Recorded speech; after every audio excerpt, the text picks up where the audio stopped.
Life is full of problems.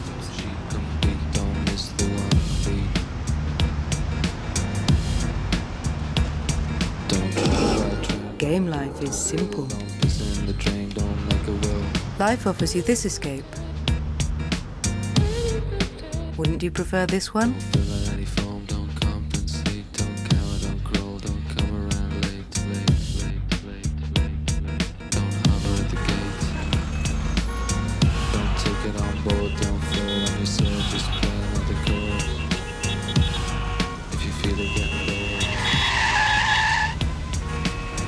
It's easy to do. All you have to do is use your controller. The video game industry is bigger than Hollywood. It's also probably the first $20 billion industry where the experts are all under 15. What we do in the Nintendo Evaluation Center is test out new games that haven't hit the market yet. And the best way to find out if we're on the right track with those games is by getting consumers' feedback. Well, that wasn't my ideal game, but my ideal game is something you can go really fast. That is sort of hard, and that you can jump a lot and spin a lot and just do all sorts of stuff with the characters. We watch their facial expressions. That's why we have that mirror, that one-way mirror, so we can actually stand back there and watch them playing their games, see if their faces are showing that the game might be too difficult, or if they're getting frustrated, or if they're totally engrossed in a game. Sometimes if you sit down a lot, you'll get into the character and like go into him and be him, and you can just play without looking at the controller, and you're just moving your thumbs and stuff. Oh, it's critical that they identify with him. They really have to get inside of the game for the game to truly be successful. They cannot be passively observing this behavior. They have to do the tripping and falling and interim losses only then to succeed. But it's got to be them, and they are on the screen as Mario. No question about it. Okay, when you get your form, put your first name, your last name. Does anyone else need a pencil? They'll fill out an evaluation form and rate various aspects of the game, like the graphics and the audio, the play control. And we total up their points, and then we also ask them a series of open-ended questions, like what did you like the most about the game, what did you like the least, would you recommend it to your friends, and then their likelihood to actually purchase the game.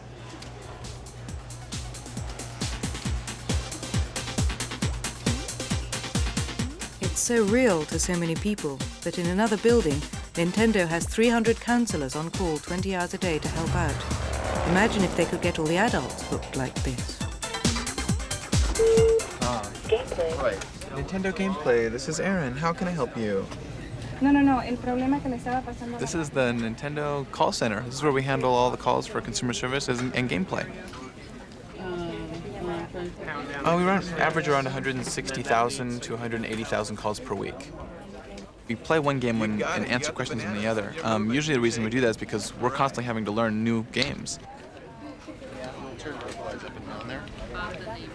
And so I'll be playing like F-Zero and answering a question on Zelda Link to the Past. So it's going to take you towards the boss and stuff. And the Nightmare Key, and we don't want you to go there yet. We want you to go get the bracelet first. He has needed some help on Zelda Link's Awakening, which is one of our new Game Boy games. And he was stuck in one of the palaces, 6, and he didn't know where to go. He was like lost. He was like, he beat this guy and he didn't know where to go next.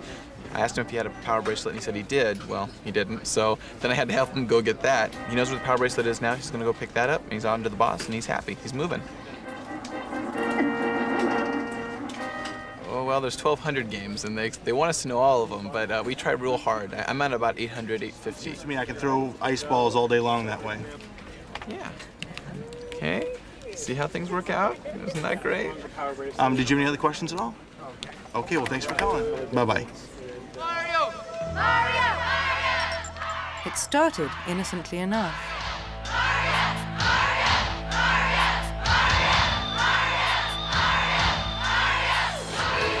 He's back.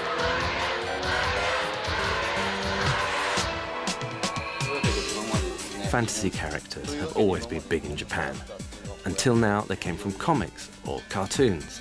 where they bumped into a language barrier. 世界で初めてこう世界に飛び出たキャラクターっていうのもいるんですよ。というわけでですね、But with video games, which have no language, for the first time, two Japanese characters have conquered the world. 新しいキャラクターとして生まれたのが Mario and Sonic the Hedgehog. Japanese daily life is quiet, polite and restrained. Even the colours are muted. There's not much space for noisy behaviour. But in Japan, the world of fantasy is never far away.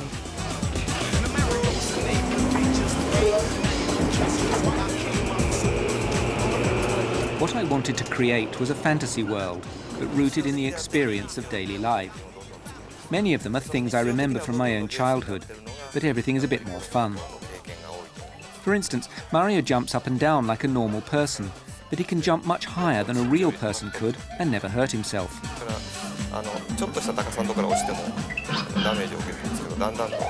Everybody has these childhood memories, but not everybody recalls them. Our job is to help people recall those moments.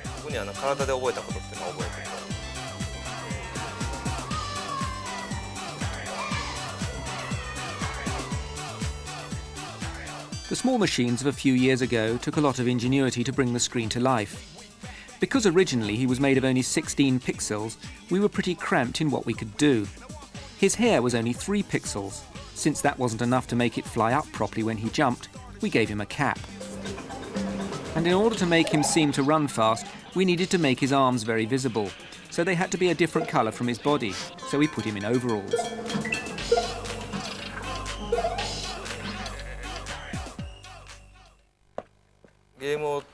It's not easy to escape from the humdrum everyday world.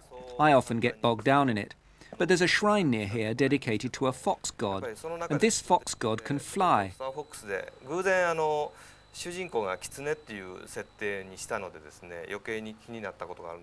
So I had the idea of making a fox that could fly through arches.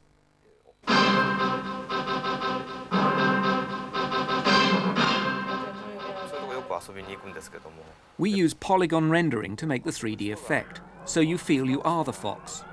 People just watching somebody play might think it looks boring. Just to look at, Mario is boring too. You can't understand until you play it. If you just give people the shell, their imagination has room to fill in the details. Hey! You still don't have a Sega CD? Huh? What are you waiting for? Nintendo to make one? You have seen the games, right? Wrong answer, man. Show 'em!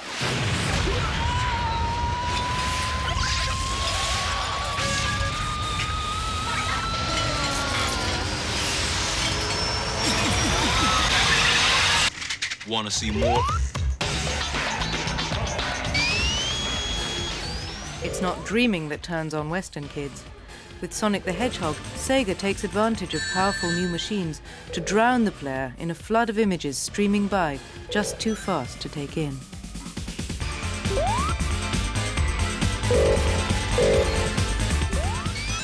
When I first got here, I wasn't too much into games. I had a Nintendo myself, and I thought Mario was kind of weak. And Sonic came. I thought it was a cool game. I mean, it was a lot faster than any of the Mario games, and then they came out with Sonic 2, which is really fast and it's hard to keep up. Now we've got Sonic CD, which is a little faster than Sonic 2, so I guess they're just getting faster and faster.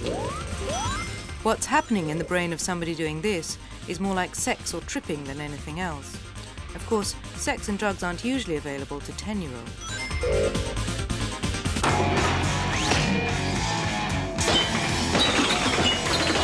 This is what it feels like.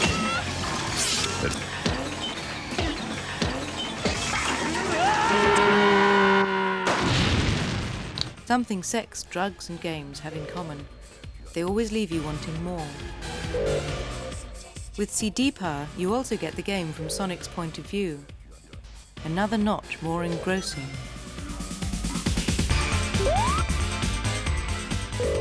I mean, I do sometimes panic about if I can't complete the level or I can't complete certain parts of the game.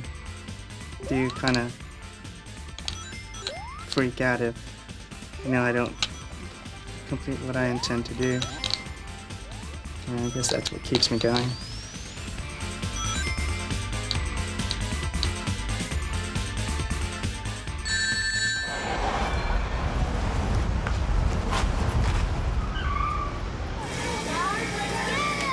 One of the great things about any game is learning to think with your body.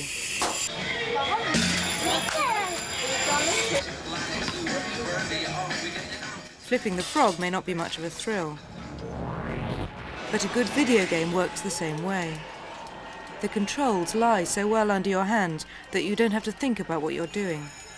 Street Fighter 2 is a great game, not just because you get to beat the other guy to a pulp, but because you feel it while you're doing it. So a game can transport you into the body of a killing machine, or into something else entirely.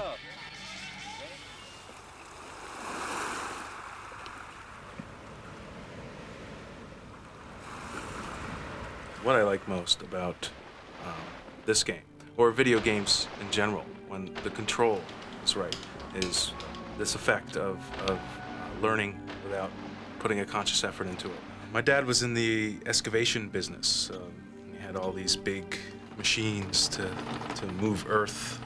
On a weekend, he had me sit on this 20-ton piece of steel that digs earth, and the way you control this arm was with two 8-directional joysticks.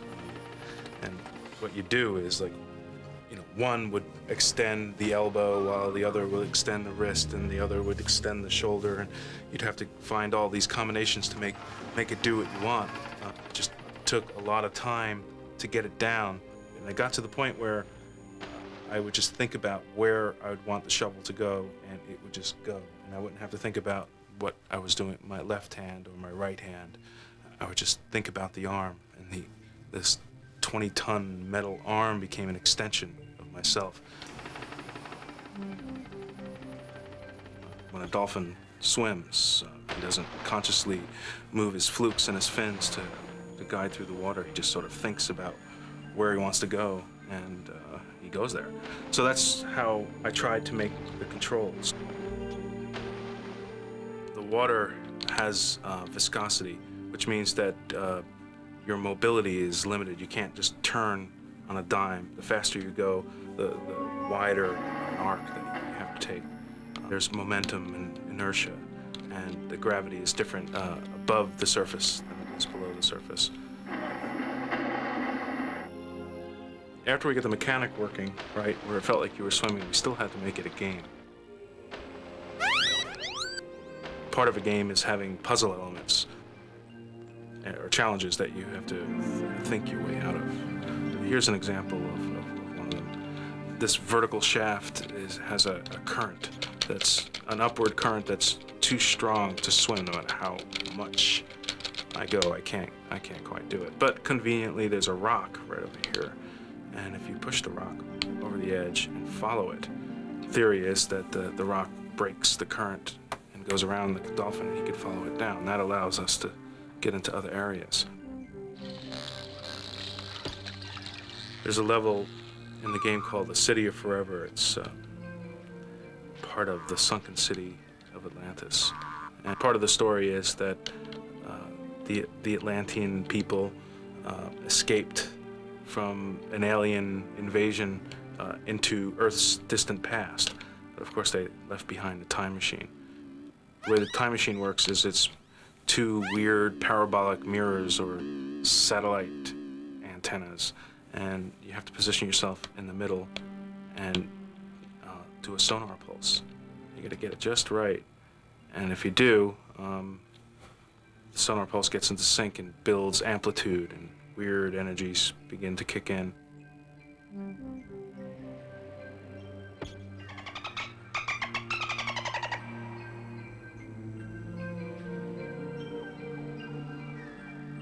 One of the most fascinating things, I think, on the face of the planet is the way these animals communicate. They actually sing a song and they listen to the reflections of the sounds off of objects. And those sounds could be used by their brain somehow to paint a picture. And then the idea of that they could make a sound, listen to the sound, and swim away and go to a friend and play that sound back, and then his friend sees the same thing that he saw.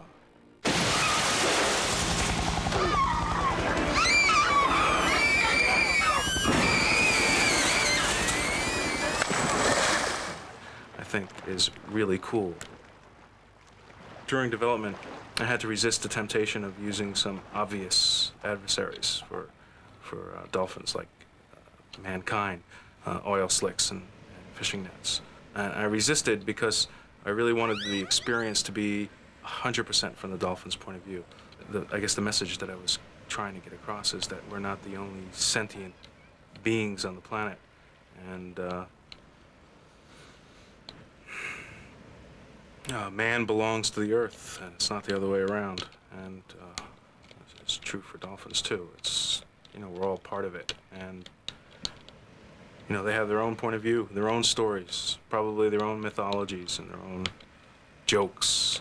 Sometimes mice look like mice and not human beings with big ears. You know, we're not the only ones. I bet more than 90% of the people in the world feel that about sea mammals, that there really is an intelligence that's comparable to our own.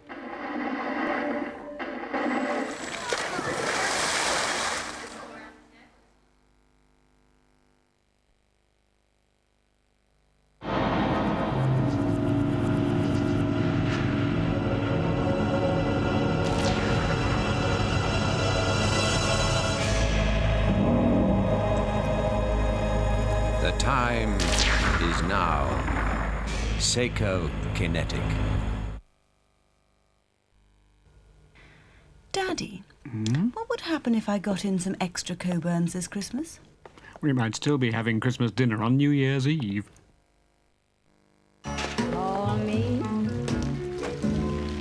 irresponsible. Call me unreliable. Ooh, go on and call me. Yeah, irresponsible. Yes, I'm unreliable. But it's undeniably true. Oh, I'm irresponsibly, mad about you.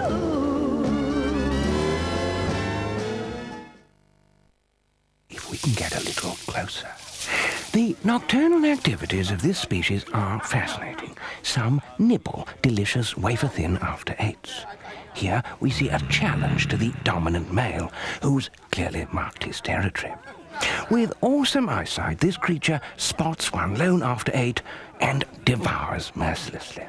And here... Blasted film crew got in here again. Oh dear, looks as though we've been spotted. Let Direct Line cut out the middleman. For cheaper motor insurance, call Direct Line on 081 686 2468.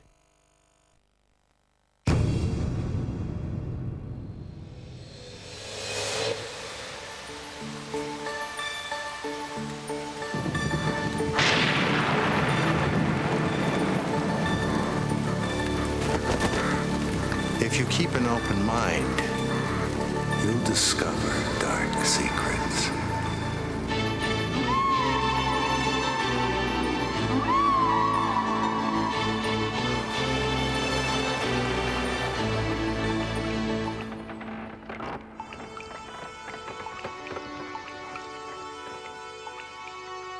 Have you been here long?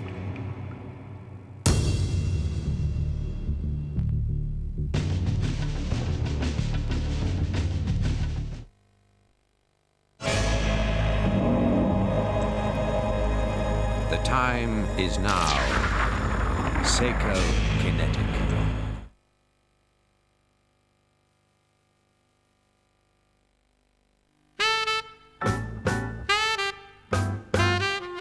If a game can mimic a dolphin's world, it doesn't take much more to make other kinds of game that adults, as well as children, will find entertaining. Of course, you lose a bit of realism for the sake of interactivity, but in a game, you're always in control. Not to mention the other advantages of being able to do it all in the privacy of home. You know what I don't like about the games? It just takes too long to get here. Yeah, early. Line's gonna be long. We don't know what the weather's gonna look like. I'm chilly already. Tickets $40 a pop for this. Man, that's $750 a season. And when we get here, we're only one of 50,000 people. And what do you get to see? Not a lot. On this disc, we've actually got John Madden NFL Football for the 3DO multiplayer. This is a CD-based player, and this CD actually holds 650 megabytes of data. The Genesis or Sega cartridge games have about approximately 2 megabytes of storage. Hi everyone, welcome to John Madden Football. So what we've been able to do is enhance the graphics enormously. We've got 38 teams from which you can choose to play, 3D stadiums, digitized clips of the referee. You're live right down on the field and in the action. Go, go, go, go, go! Oh. No, no, no, you got this. Get him, get him! Yeah. Oh, no! Let's go, I'm blocking for you, I'm blocking for you. Come on, come on! Me and him are a team. And so far, we beat everybody in here tonight. We'll beat you too. And we beat them too. We're beating them too. I mean, but previously, it's just 2 people, and everybody else has to watch. You take your turn. But now you got 4 people who can play at a time. I mean, it makes more sense. It's like a real game. Someday it'll be like a 10-player adapter, and you have everybody sitting around screaming. Every footballer reacts differently to every move. Putting that onto a CD requires high-level artificial intelligence. There's all kinds of things flashing around here. The black line is the direction the player is heading in. The little white line that flickers around is the acceleration. That's the directions that they're applying force. The black circle indicates the ball carrier. The white circle is the one that's most likely to attack. Just got together on any day we could, maybe every day if we had the chance, and we'd play against one another at each other's houses. We'd carry our monitors across town, bring our favorite tapes and CDs, and sit up all night and play it, Go! Go! Y'all playing like the damn Raiders.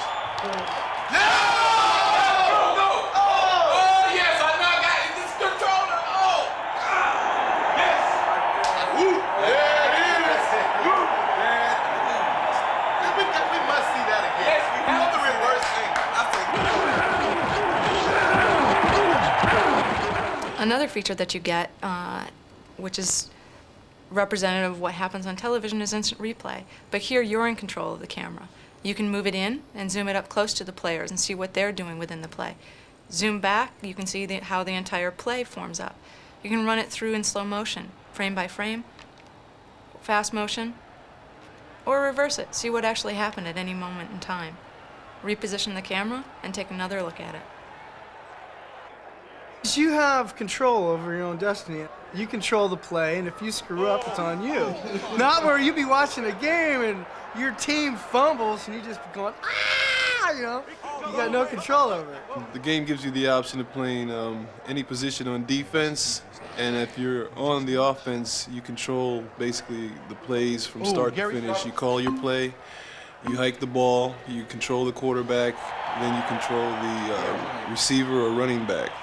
Here we have the quarterback who's trying to throw to one of his teammates who have run down the field here.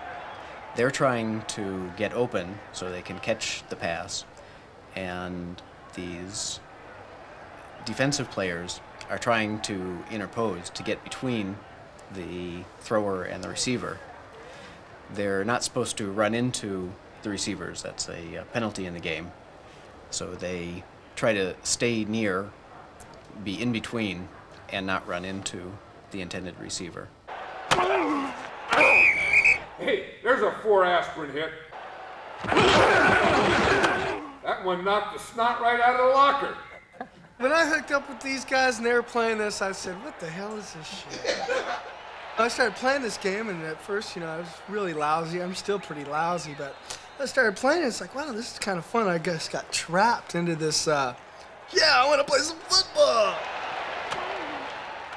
guess everybody's got a kid. There's enough storage space in the game for all the spontaneous moments you could want. We actually went and shot John Madden against blue screen in a studio, and we have digitized him and put him right in the game. He comes up in the introduction as well as throughout the game, giving you a little bit of a report on halftime stats as well as commentary. I'm choosing which team I want to be the home team, which I think I'll have Buffalo, and who I want to be the visitors, which I think I'll play San Francisco 49ers. The stadiums that are in the game, when you are actually choosing which team you want for home or visitors, the stadiums will represent their home field. So, for instance, if you've chosen San Francisco as the home team, you're going to get an open field with turf. Also, you've got weather to contend to in an open stadium. The player has the ability to choose what weather they want to play in: fair, wind, rain, or snow. And this also affects the player's capabilities. They're going to slip more in snow. You know who likes cold days? The big offensive lineman. We have a database from the NFL National Football League which summarizes the characteristics of all the players who are modeled in the game. And in the normal gameplay, each of the little dots would represent an actual professional football player who has a certain body weight and top speed and whatnot. So I think we're going to play in an open grass stadium with fair weather. Information on the model of the stadium is in the game at all times. We can use the camera positioning to give you different perspectives of play. So here at the coin toss, we're low down to the field. We have the referee. I can choose whether I want to kick or receive. So you actually play through an entire game and all the features that a real football game has. And now, as you see, the football stadium, we can actually pan back with the camera and take you onto the field to actually start playing. The referee's going to set the ball, teams come out to the lineup, and we're at the kickoff. I might actually run this back for a touchdown. Touchdown! It gives you such a good rush, you know. If you're out all night, you come home with the excuse that you've been playing video games all night. Doesn't set too well sometimes. I mean, it helps. I mean, it's like safe sex. Well, I mean, think about it. I mean, if you're at home playing Madden with your boys, you ain't out in the street, you know, with your hunting around. Because, you know, men, you know, you get around women, you can't, you know, that willpower drops in the 90s. Yeah. You know, I mean, I'm at home. My girl knows Tuesday night he is there. You know, like tonight, she knows I'm here. So you say you want to play some football. So you say. No, I tell you the truth. I'd much rather stay at home play Madden than go chase women in the club. I get way more excited. I ain't spent no money on no drinks, and you know, and you won't get let down. But I never got let down anyway. But you know, it's just, but it's a common. I mean, you get a good feeling. Like if I win tonight, you know, I got something to brag about the whole week. Gratification like that comes much more easily from digital people than real ones, especially if all that you require from them is a few physical movements and no speech. It's just a matter of capturing those moves on video. All of the players have been digitized, which is a process where we film on video the players. We then choose which frames we're going to use and digitize them, create palettes for them, and put them right in the game. What does this mean? What does this mean? What does this mean? What does this mean? People have always made models of the real world to entertain themselves or to see how it works, to get a sense of the big picture, to see how all the pieces fit together, and then maybe they get a better understanding of the world that they live in. The problem is the world has no life of its own. When the creator looks away, the world goes to sleep. It will never surprise you. The reason these characters have no life of their own is because they're flat. They're driven by these sticks that we handle. What we're more interested in doing is building a community of interacting entities that are driven by their own desires. For that community to have life and 3 dimensions, it can't be digitized from particular shots. It, and the space it inhabits, has to be modeled completely inside the computer. Well, the first thing in creating a 3D character, in this case, would be to start with a skeleton, which is what I have on the screen now. It's a character walking. To create that, what I would do is start drawing the various joints in the skeleton.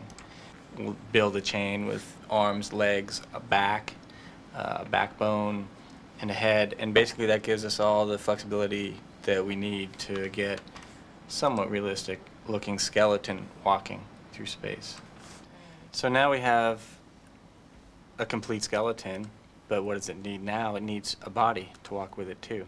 Basically, I'm skinning the skeleton with a pre-built body and can manipulate the skeleton and the body will follow. A body can be generic, but a face is full of individuality, which translates for programmers into information. For facial expression, you do need fairly complex models. When you're having a conversation with someone, the area of your face that the person is looking at most are the eyes and the mouth. So each head here is 4,000 polygons. So now we have a pretty anonymous-looking wireframe head. It's very hard to sort of pick out the identity of who this person is. So the best way to do that, it would be to put an actual face on the character. So now it has a skin, but it doesn't look very convincing in this case. It doesn't have any subtlety to it. The colors don't look like a face looks, the shades, the wrinkles. This here is the actual photograph of the actor, and it's basically projecting it onto the wireframe model, and then when the wireframe model moves, the texture moves with it. However gorgeous, these faces aren't worth much as actors unless they can say whatever lines are thrown at them. The way that the lip sync package KISS works is it interpolates between three basic shapes. There's the closed mouth, the ah, and then the ooh. So three exaggerated shapes, and from those three shapes we can derive all the shapes that are expressed when someone speaks. And here are the three shapes for this character. And when we animate this over time, or add them together, you can make all kinds of different mouth shapes, and it can look like a person is talking. Captain's personal log. I'm entering the ship's holodeck, where images of reality can be created by our computer. What the KISS program uses is it takes audio and it takes text, and what it produces are lip movements that are synchronized with the sound. We can take any speech and then type in the text. The text is used to generate the phonemes, which in turn will create an animation of a character speaking those words. So it's a universal lip sync speech generator, and it can work in any language. Highly useful in crew training. Highly enjoyable when used for games and recreation. Highly enjoyable when used for games and recreation. Highly enjoyable when used for games and recreation. So what's my motivation? Games are beginning to deal in emergent behavior. The sum of many different choices may produce something neither the designer nor the player expected. Something with a kind of life of its own. In this game, Syndicate, that's fairly easy, since that life is mainly limited to shooting and looting.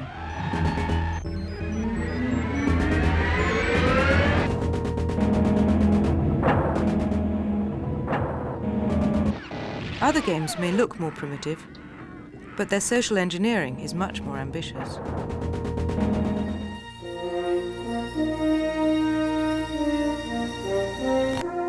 This is a test version, an interim version of Star Trek Next Generation title called A World for All Seasons. We're being hailed. What we've done is main viewer.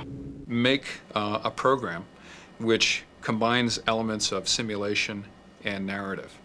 In a simulation, you typically will create a vehicle or some kind of physical object and imbue it or provide it with the behaviors of the object as it would act in the real world. So, for example, you may make a plane or a car, and it'll work like a plane or a car in a three-dimensional environment.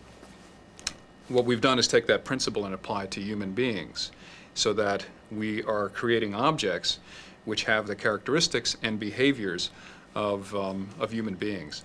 And we're not saying that they really are alive or sentient or aware. We would, you know, it would be interesting if we could get them angry or afraid. But they'll do that only if we provide them with the behaviors. So we want just enough dramatic performance from these characters to hook the viewer. All that involves is programming a CD with rules like the rules of football to govern the subtleties of human interaction. And one of the places we start is with desire. Characters are driven by desire, and they have objectives. And to the extent that their desires and objectives conflict, we end up with drama. The transmission came from your planet's surface. Who sent this? Within the scenario, they know that there are things they need to do, whether it's save the Enterprise or connect with a new world where there's a new race of beings that they have some common ground with. That provides them with the objectives. And then we build into them sequences of events that they may or may not elect to pursue, but they really make the decision as to what they should do next. Set objectives.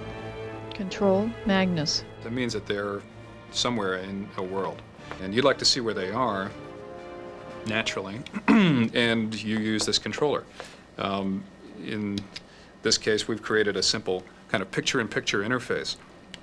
And this is a form of channel surfing where you can jump from one character to the next and see what they're up to. If you jump from character to character, they are involved in their experiences. Whether or not you're there to see them, they are acting. In this case, we have an alien who's making his pitch to get help from the Federation. We're being hailed. Main viewer. The cold is nearly upon us, and without your help, my people will all die. Aren't their lives worth saving, Captain Picard? Counselor, I am moved to offer our help, but is this sincerity or guile? Does he speak the truth? Picard turns to his counselor for advice, and at this point I can kind of steer her and determine what she's likely to do. And that's what makes it more interesting. It's one thing to jump from channel to see characters and what they're doing. It's another to jump to a channel, see a character, and using a controller, take part in the decision making that they're going through anyway. So you kind of ride around inside them. You become a passenger in their life for the brief moment that you alight in their consciousness. He is sincere, Captain, without question. All life is precious to us, Seafather. We will assist you in every way possible. One of the things you can do is pick up facts and information which give you influence. We could agree if we knew more. If another character has the aspirations of his people at heart, then Picard's offer of help will tend to pressure that character in a positive way to create a relationship. Captain, he is sincere, but I sense he will tell us more about his plans in exchange for your agreement. We will agree to assist you, Seafather, if you tell us more about your plight. We seek freedom from this death and spawn cycle which stunts our growth as a civilization. Station Harb is the key. And that's an important aspect of this. These facts and influences really have an effect on relationship. If you go in and hammer somebody with some damaging information, then after a while they may refuse to see you anymore because they're getting beat up whenever they meet you. Although his concerns are pressing, we must understand more about the attacks upon the Enterprise. Before any matters are addressed, tell us who is attacking my ship. The fate of my people is what concerns me, and nothing else. But once a decision is made, then a set of changes percolate throughout the world. Messages are sent from one character to the next, and people reorient their view of the world. So if we've turned back this character and not gone forward with Federation membership for him, his rivals will know that he's failed in his mission as a result of our decision, and will then change their behavior. So what we're hoping to create is a kind of twitch drama, where instead of, twitching your way through a battle with unnamed foes, you're actually twitching your way through a set of encounters and putting spin on what happens in these situations. But is this sincerity or guile? Does he speak the truth? I mean, there are some pieces of software whose only objective is to give you a new way to drool, and we wouldn't mind giving you a new way to think about the world.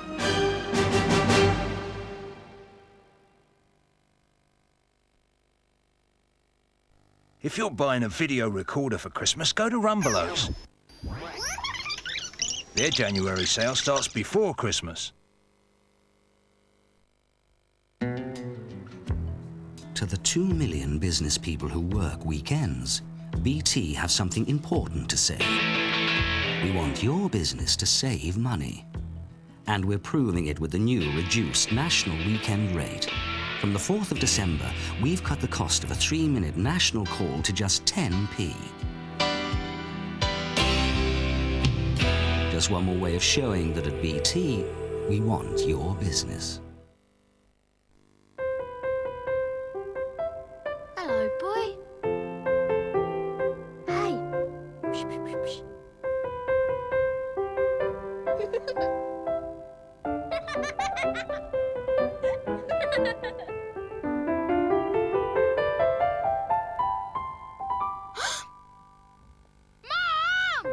Soft and strong and long. Andrex. In an emergency, you can count on the police, the fire brigade, the ambulance service, and the AA. To our members, we're the 4th Emergency Service. Sorry, but no promotion is ever going to make this 87 late bottled vintage any more up to date. Oh yes, this is my favorite one. It's called Big Star. Darling, we open on Nintendo's enormous star. Brilliant. Cut to wide shot of star, followed by lingering tracking shot of star's best side. And finally, freeze on enormous close-up of the star that everybody is talking about. Total entertainment. Let's record it. What? No! The wrong idea! Yes, Game Boy, an interesting, incentive Nintendo.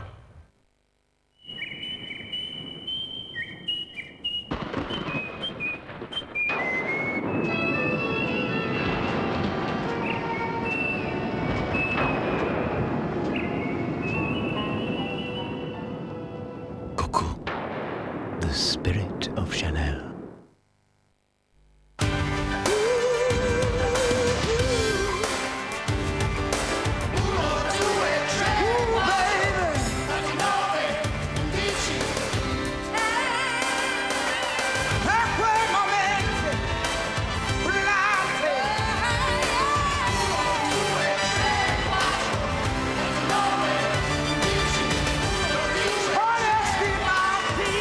Mark the moment with Aston Martini.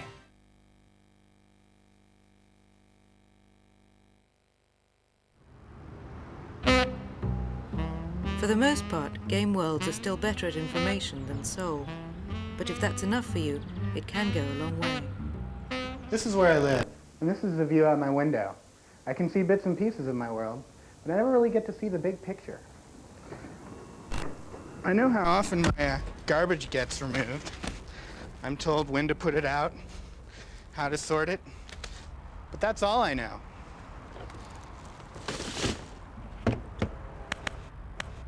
I have no say in the matter. This is the transit station near my house. From this point, I have more access by public transit to my community than most people. I wonder what it would cost so that everybody could have service like this. Good morning, Mr. Mayor. I was just discussing our bad traffic problem with a colleague. Experimenting in real life costs a lot of money. It takes a lot of time. And what would the neighbors say? You can't really bulldoze things for fun. But suppose I were running things. What would I do? The first time I played SimCity, I took the game, I loaded it onto my machine, and I was up all night. I couldn't go to sleep. It was amazing to see this city that I built just start to grow. I was infatuated with the game, and the second night I sat down to play, and eventually I fell asleep, and when I woke up the next morning, my city had turned into this sprawling metropolis all by itself. And that's when I realized that somehow, even though it was just a computer simulation, it was really alive.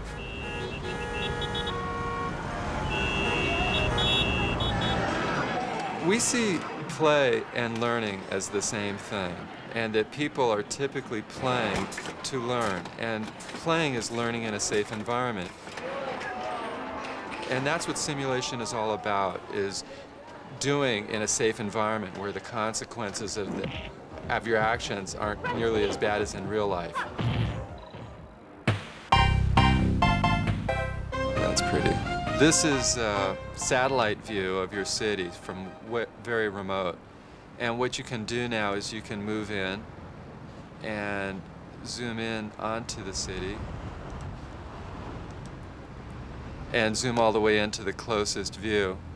What we allow you to do is to remove layers so that you can remove the buildings, remove the surface, and now we can see underneath. We can remove the roads. Now we're just looking at the sewers and underground. If you notice all these cells, there's these little squares all throughout the city. Each cell has all of the data for the entire game, so each cell is being calculated independently. We're able to calculate all the cells so quickly that you think that it's all happening live all at once. And it'll develop on its own because the citizens will decide what to build. You're just zoning.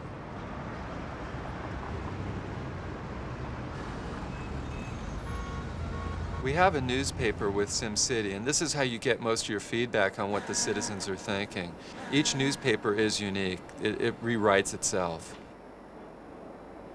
I wonder what happened to this building development. It would be nice to avoid making the same mistake twice. For everything you do, there's something that'll happen. So for every action, there's some reaction. And we're not trying to say that it's right or wrong. For example, if you put in a power plant, you have your choice of coal, hydroelectric, oil, nuclear. Now, each of these have different consequences. Coal is a lot less expensive, but pollutes a whole lot more. We'll put in a nuclear plant. You're a mighty good mayor. I've enough power lines and power plants to service your fine city. Splendid job, Mayor. Just splendid. All right, thank you. The CD version of SimCity will have real actors in real locations playing out the results of sim decisions. Here, the game world could actually help the real world, and whoever is running it. Have you heard of black holes? That's what this city will become if you don't build more transmission lines immediately. You need a good shot from one of your very own 10 gigawatt lines. Maybe then...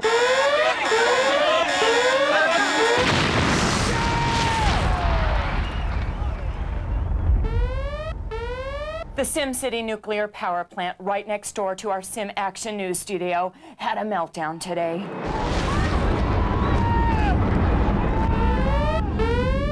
Well, now you've gone and done it. Does this little disaster help illuminate your mind? No sense crying over spilt milk. Just rebuild as quickly as possible. It's not always intuitive what you would do to create a solution to a problem in a city. For example, during the LA riots, a lot of people called me and said, "What do you do about this sort of a problem? You know about cities." They wanted me to send in the military or have more police. Mayor, we're getting eaten alive out here. Recruit regular citizens, call in the militia, I don't care. This is war, and we're losing the battle.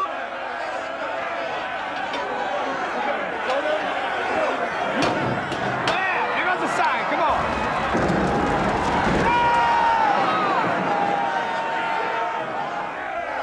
My suggestion was you should put in pedestrian malls, more parks, and give grants to the businesses to make them nicer. And they were shocked. The truth of the matter is, if it's a nicer place to live and people have jobs, you get more tax revenue. If you have more land value, actually crime typically will go down. You have less money that you need to spend on your police services. And the exact opposite is true. So it's either a negative or a positive spiral. People typically are really fascinated with the destruction of a city early on. We have fires, floods, airplane crashes, tornadoes, earthquakes. Panic! Earthquake! SimCity! Once you put a lot of time into your building your city, then you have ownership of the city, and the last thing you want to see is a disaster.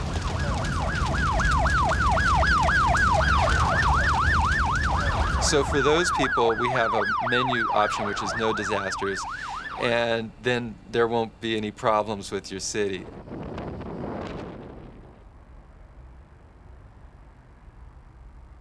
The most important element of SimCity is that of ownership. People take ownership of the city. When they talk about SimCity, they talk about it as something that's theirs. They say, my city, and they talk about their personal problems with the city. So they'll say, I have a crime problem in this part of town, or I'm trying to decide if I should zone this area for residential or commercial. That's the thing of it. You don't own the real world. In fact, it often seems that you don't even have a voice. In the game world, nobody takes your power away. We think that the people will be the most interesting aspect of the city, and we haven't had people in SimCity yet. But it's also the most complex part of designing a simulation, and not because people are the most complex thing to simulate, it's just that if there's one thing people know, it's other people. And that's our biggest challenge now. We hate to think about those social aspects. There's certainly, for a wide variety of reasons, more people spending more time at home. We know also that Nintendo is a tremendous asset for all those households where there are two working parents, and the millions of youngsters who return home each day from school to an empty household. And so we're positioned well for people to stay at home regardless of the reasons for that. Everybody in the video game environment and the family entertainment environment are trying to create the feeling of being in the game and being a part of the game. I call it the sweaty palm syndrome, because you get in the game and all of a sudden you have this level of excitement that you really are flying this plane and there is somebody attacking you and your hands are grabbing the joystick. And it's my evaluation of a good game if my palms sweat within 15 seconds. We have games that take well in excess of 100 hours to make your way through once, and then you can play it again on a totally different plane a second and third time. What we're trying to do is create a virtual world that mirrors the real world. And the distinction between the real world and the simulated world is going to start falling out. And the reason is that as we build simulations of cities, eventually people will be programming in the data for real cities.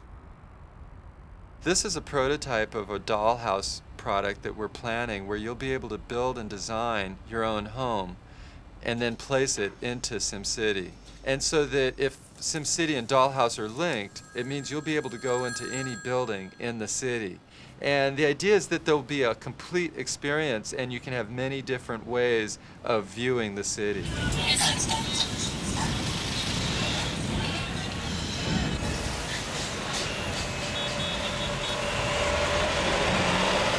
Well, I think it creates a whole environment for the public to interact without going outside and confront some of the environments they may not want to confront at that period of time.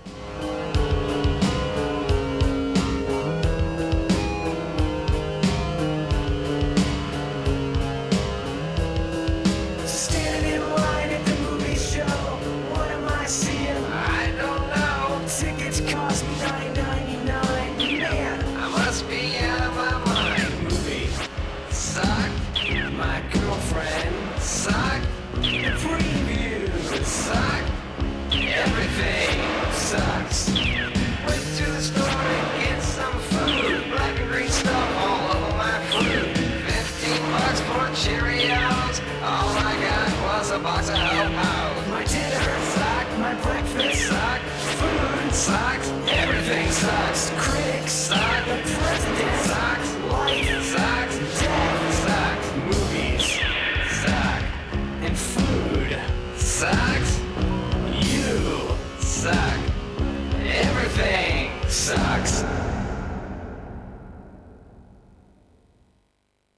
Next week, Equinox offers a scientific explanation for that most baffling phenomenon, the Bermuda Triangle. That's Equinox at the same time, 7 o'clock, next Sunday.